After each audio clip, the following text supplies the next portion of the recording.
Watu wanatafuta nguvu, watu wanaendesha vitu kwa nguvu sana. Kwani wewe mwenyewe ukikosa nguvu ya Mungu utashangaa mambo yako yote yanakwama. Nikiwa naendelea na ujenzi hapa, niliishiwa na misumari. Nika nimeenda mahali fulani kuchukua misumari. Ni duka la Waarabu, Wahindi, Waarabu, I don't know, ni watu wa huko.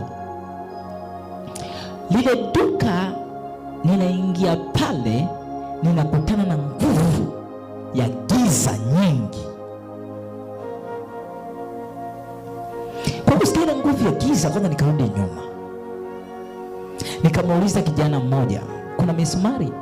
Akaniambia hatuuzi mpaka saa 3.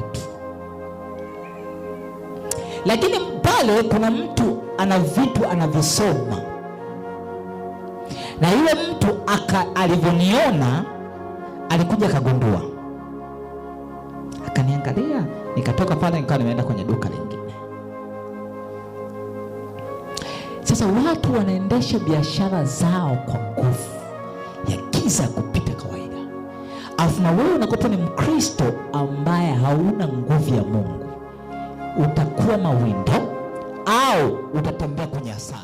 Kuwa wanafamilia wa Jesus Embassy, tafadhali subscribe kwenye alama hiyo nyekundu, gusa, alafu bonyeza pia alama hiyo ya kengele ili kuwa wa kwanza kupata video hizi za mafundisho ya Mungu.